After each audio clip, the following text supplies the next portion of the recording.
Exercise 5.1 என்ன கொடுத்திருக்காங்க match the given patterns of shapes with the appropriate number pattern and its generalization. இப்போ நமக்கு சில பேட்டர்ன்ஸ் எல்லாம் கொடுத்திருக்காங்க. அதுக்கு நம்ம என்ன பண்ணணும்னா முதல்ல சீக்வன்ஸ் எழுதிக்கலாம். சரியா? சீக்வன்ஸ் இப்போ நான் ஃபர்ஸ்ட் ஒனுக்கு சீக்வன்ஸ் எழுதுறேன். ஃபர்ஸ்ட் ஒன் பாத்தீங்கன்னா இங்க எத்தனை இருக்கு? 2 ஸ்டார் இருக்கு, 2. அப்புறம் எத்தனை ஸ்டார் இருக்கு? 4. அப்புறம் இங்க எத்தனை ஸ்டார்? 6. இங்க எத்தனை ஸ்டார் இருக்கு? 8. அப்போ 2 4 6 8 தான் சீக்வன்ஸ். இங்க 2 4 6 8 சீக்வன்ஸ் எங்க இருக்குன்னு பாருங்க. 2 4 6 8 எங்க இருக்கு? D1 இருக்கு. அப்போ this is the sequence. First ஒன்னோட சீக்வன்ஸ் என்னன்னு பார்த்தோம்னா D1. ஓகேவா? இப்போ செகண்ட் ஒன் பார்க்கலாம். செகண்ட் ஒன் என்னன்னு பார்த்தீங்கன்னா இங்க எத்தனை எத்தனை ஸ்கொயர்ஸ் இருக்குன்னு நம்ம கவுண்ட் பண்ணலாம். ஸோ இங்கே 1 2 3 4 5. ஸோ 5ல ஆரம்பிக்குது. அதுக்கப்புறம் 1 2 3 4 5 6 7 8 9 9. அப்புறம் 1 2 3 4 5 6 7 8 9 10 11 12 13 13. ஸோ அந்த மாதிரி போயிட்டே இருக்கும். இப்போ 5 9 11 13னா எந்த சீக்வன்ஸ் பாருங்க? இது ஃபர்ஸ்ட் ஒன். இது போட்டுடலாம். இந்த formula is 4n minus 4n plus 1.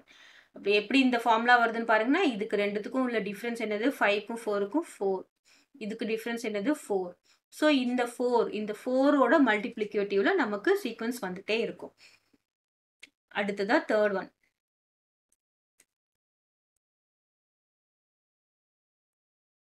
பாருங்க. ஸோ இதுல பாத்தீங்கன்னா 1 2 3 4. ஸோ 4. இதுல 1 2 3 4. இங்க 1 2 3 4. அப்போ 4 into 4. 4 rows 4 column. அப்படின்னா என்ன வரும்? 16. இங்க எத்தனை இருக்குன்னு பாருங்க. 1 2 3 4 5 6. அப்போ 6 into 6.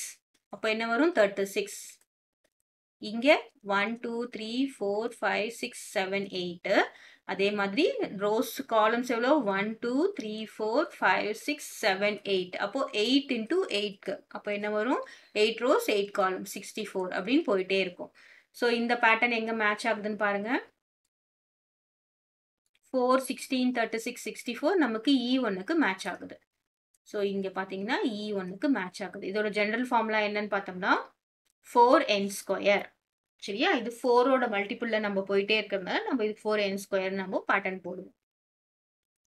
அடுத்ததா ஃபோர்த் ஒன் பாத்தீங்கன்னா இங்க என்ன இருக்குன்னு பாருங்க.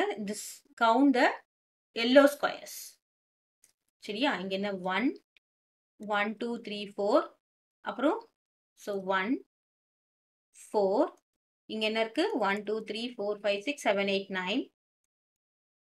இங்க 1 2 3 4. 4 into 4 என்ன வரும்? 16. ஸோ இதோட பேட்டர்ன் பாத்தீங்கன்னா எப்படி இருக்கு? இங்க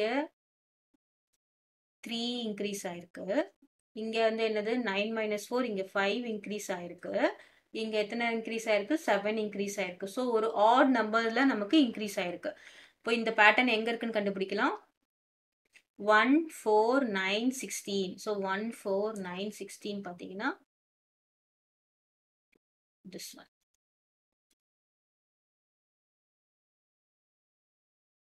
கிளியரா? அடுத்ததா வந்து 8 இன்க்ரீஸ் ஆகும். So this is the pattern here.